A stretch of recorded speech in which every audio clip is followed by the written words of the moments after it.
Here we go this Friday. This is our Blazing 5. That's a hot one. Let's blaze it up. Fire it up. It's Colin's Blazing 5. Browns at Cowboys. I'll take Dallas minus 5.5. First, Dak Prescott against really good competition. Rams and the Seahawks, good numbers this year. He's always been a good home quarterback. Since the beginning of last year, his quarterback rating at home was 108.8. And their offense right now, number 1 in the league. But this is about the Browns' defense. It's allowed 7 touchdown passes of 10-plus air yards this year, most in the NFL.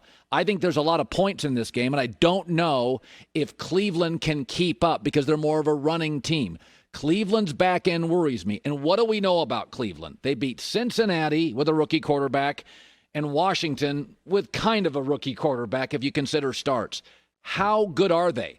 Dallas, this is a major step up in competition for Cleveland. They went to Seattle and got down to the last play against the Seahawks and went down in Los Angeles. A pass interference call is the only difference, losing to the Rams. I think Dallas is the better team. There's a lot of points. I'll easily swallow the 5.5. Cowboys win 33-26. Colts at Bears. Like it, I love it. Bears getting points at home. I think they're the better team. I think Matt Nagy, the coach, wanted to start Nick Foles 3 weeks ago, but the GM wouldn't let him. Matt Nagy gets his quarterback. Nick Foles lets it rip. Big arm, big games. This is the coach's kid. He wants this guy, and he went and got him in the offseason. How good are the Colts? They lost to the Jaguars and beat the crappy Vikings and the really crappy Jets. What are they? Good old line, old quarterback. And I worry because the Bears defense is number 2 in the league in getting offenses off the field on third down. I think here I get a clever coach who finally has his quarterback. I get points. I'm at home. I like the Foles magic to continue. 24-23, Bears over the Colts. Seahawks at Dolphins. Favorite pick of the week, I love Miami +6. Russell Wilson may save the day, but here's why.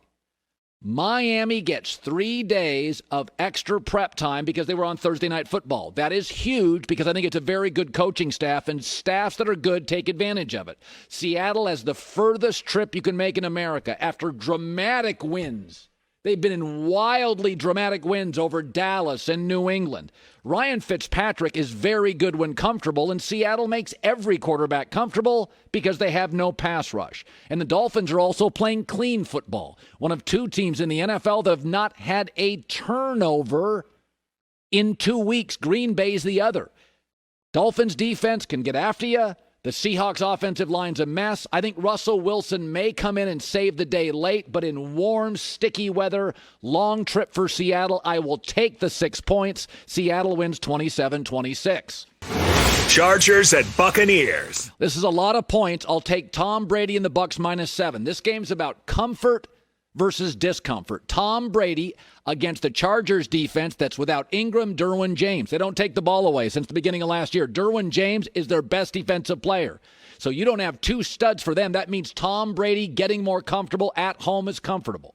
Meanwhile, Justin Herbert will face a defense for Tampa that gets a pass rush with only 4, the first or second best linebacking core in the league. You cannot run on the Bucs defense. Number 2 in yards per play allowed in the NFL, 4.5 yards per play. That is it. Justin Herbert gets yards but has struggled in the red zone. Chargers settling for field goals. He will be uncomfortable all day. I believe Todd Bowles is the best current coordinator in the NFL, and I think Tampa has the best or second best linebacking core. Justin Herbert. The Chargers have only one of 3 teams to score 20 or less. Brady's going to be comfortable. Justin Herbert's going to be uncomfortable, and it's the defense of Tampa that will decide the game, not the offense. It's the defense that will shut down and create turnovers for a short field. I'll take Tampa 33-23. Bills and Raiders. This is an easy one. I'll take Buffalo -3. There is no home field advantage anymore, so it's basically a neutral field. I get the better quarterback, the better coach, and the significantly better defense. There are a lot of people that think Buffalo's a top 4 team in this league. A lot of coaches are really on Buffalo. Their offense is number 2 passing. The offense the last 2 years, look at the leap in their offense Josh Allen's emergence. This is now an elite offense. The Raiders' run defense is 30th. They can't get you off the field. Again, maybe if it's the second home game for the Raiders in Vegas and it's a wild crowd, it's different. But this is almost a neutral field. This is a Buffalo team that is well coached, will force the Raiders to play real defense because they press the ball down the field. Buffalo wins this game 32-27. I think it could get worse than this, but it's at least this, 32-27 Bills. So I don't take a lot of favorites. I like underdogs a lot, but I'm going to take Dallas as a favorite, Buffalo as a favorite, and Tampa Bay as a favorite. And I got a couple of dogs. I take the Bears at home plus 2.5 points. And I'm also going to take Miami to cover plus 6 at home. The furthest trip in the NFL